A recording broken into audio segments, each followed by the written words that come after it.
अस्सलाम वालेकुम students. Last lecture में हमने चैप्टर 1 जो है स्टार्ट किया था 9th क्लास का इंट्रोडक्शन टू बायोलॉजी। इसमें हमने सबसे पहले साइंस की डेफिनेशन पढ़ी थी, बायोलॉजी के बारे में पढ़ा था कि बायोलॉजी क्या है। उसके बाद इसकी डिवीजन और ब्रांचेस पढ़ी थी, 3 डिवीजन हमने इसकी स्टडी की थी और फ्यू ब्रांचेस जो हमने डिस्कस की थी। आज हमारा लेक्चर स्टार्ट होता है पैलियोंटोलॉजी से। पैलियोंटोलॉजी में लफ्ज़ पैलियो जो है वो फॉसिल से रिलेट करता है, यानी स्टडी ऑफ फॉसिल्स। अब फॉसिल्स क्या हैं? फॉसिल्स जो हैं वो जो ऑर्गेनिज़म आपके एक्सटिंक्ट हो गए हैं, जो ऑर्गेनिज़म जो है इस दुनिया से जो ख़त्म हो गए हैं, उनके बाकियात अगर रह जाएं तो वो आपके फॉसिल्स कहलाते हैं। तो उनकी स्टडी करना पैलियोंटोलॉजी कहलाता है। It is a study of fossils which are remains of extinct organisms. Next is environmental biology. जैसे कि नाम से पता लग रहा है, इन्वायरमेंट की स्टडी, इन्वायरमेंट और ऑर्गेनिज्म को उसकी study. It deals with the study of interactions between the organisms and their environment, यानी ऑर्गेनिजम्स जिस इन्वायरमेंट में रह रहे हैं उनके दरमियान क्या इंटरेक्शन है, क्या रब्ता है, इसकी स्टडी करना इन्वायरमेंटल बायोलॉजी के अंडर आता है। Next is socio biology. Socio biology जैसे कि वर्ड है सोशो, सोसाइटी से रिलेट कर रहा है, सोसाइटी से रिलेट कर रहा है। This branch deals with the study of social behaviour of the animals that make societies, यानी कि उन एनिमल्स की स्टडी करना जो सोसाइटी बनाते हैं, और उनका क्या स्टडी करना, सोशल बिहेवियर, कि वो माशरे में जो है वो कैसे रह रहे हैं, कैसे बिहेव कर रहे हैं। Social behaviour of animals that make society, अगर हम इसकी स्टडी कर रहे हैं तो हम सोशल बायोलॉजी पढ़ रहे हैं। The next is parasitology. Parasitology जैसे कि नाम से जाहिर हो रहा है, parasite, study of parasites is called parasitology. अब पैरासाइट्स क्या होते हैं, ये आगे ही ब्लॉक में लिखा हुआ। Parasites are the organisms that take food and shelter from living hosts and in return harm them, यानी पैरासाइट्स ऐसे ऑर्गेनिज्म हैं जो कि खुराक और पनाह लेते हैं लिविंग होस्ट से, यानी किसी दूसरे ऑर्गेनिज्म में वो रहते हैं, जिंदा जानदार में वो रहते हैं और उनसे खुराक भी लेते हैं और वहाँ पे वो सर्वाइव भी करते हैं, अपना उनका शेल्टर वही होता है। और इन रिटर्न और बदले में क्या करते हैं, उनको हार्म करते हैं, यानी उनको नुकसान पहुँचाते हैं। जैसे अगर हम मिसाल लें ह्यूमन की, तो लाइसिस जुएँ जो हैं वो ह्यूमन पैरासाइट्स हैं। The next is biotechnology. Biotechnology क्या है? It deals with the practical application of living organisms to make substance for the welfare of mankind, यानी लिविंग ऑर्गेनिजम्स का इस्तेमाल करना एक्सपेरिमेंटली और उनसे क्या बनाना, सब्सटेंस बनाना, चीज़ें बनाना इंसान की भलाई के लिए, इंसान की भलाई के लिए दूसरे जानवरों का इस्तेमाल करना। ठीक है, तो दिस इज़ कॉल्ड, अगर हम इसकी स्टडी करेंगे तो ये क्या क्या कहलाएगा, biotechnology.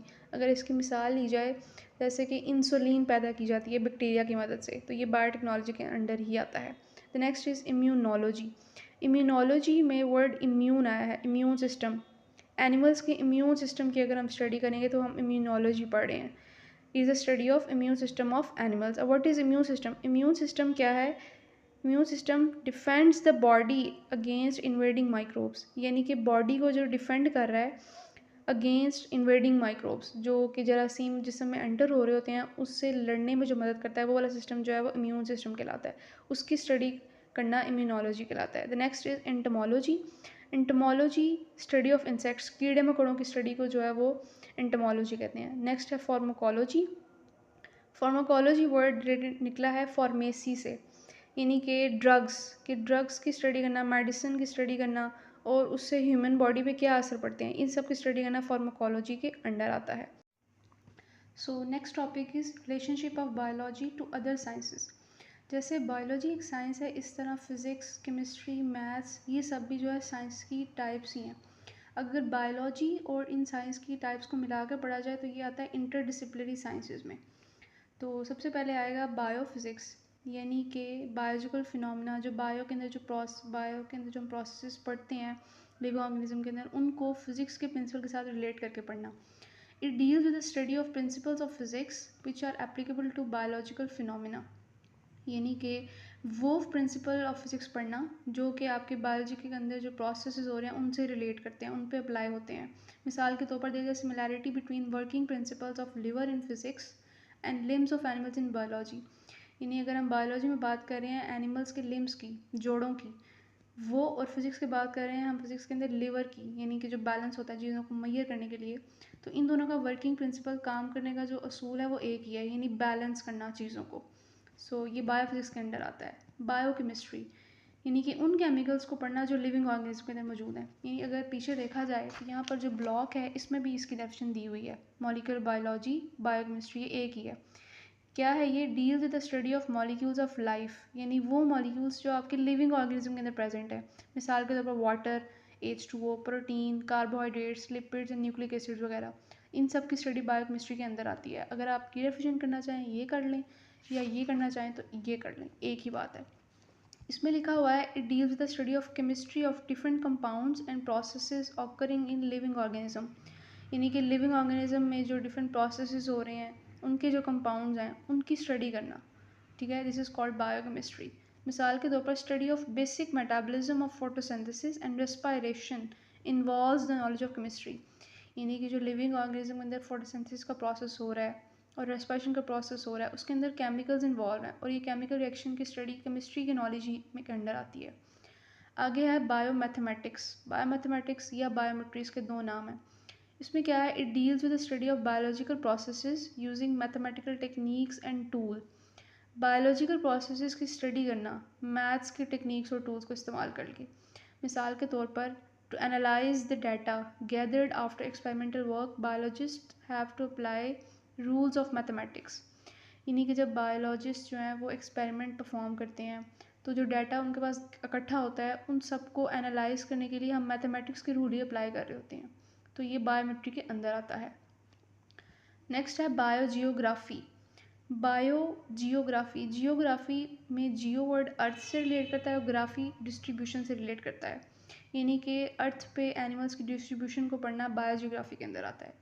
It deals with the study of occurrence and distribution of different species of living organisms in different geographical regions of the world, यानी दुनिया के मुख्तलिफ इलाकों में ऑर्गेनिजम्स का पाया जाना, डिस्ट्रीब्यूट होना, ये सारा हम बायोजियोग्राफी में पढ़ते हैं।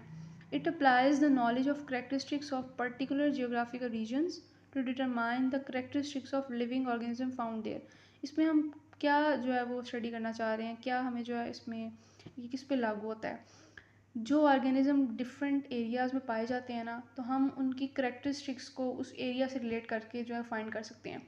जैसे अगर हम जो है वो गर्म इलाकों में रह रहे होंगे तो हमारी करेक्टरिस्टिक्स उस इलाके से रिलेट होंगी, अगर हम ठंडे इलाकों में रह रहे हैं तो हमारी करेक्टरिस्टिक्स उससे रिलेट होंगी।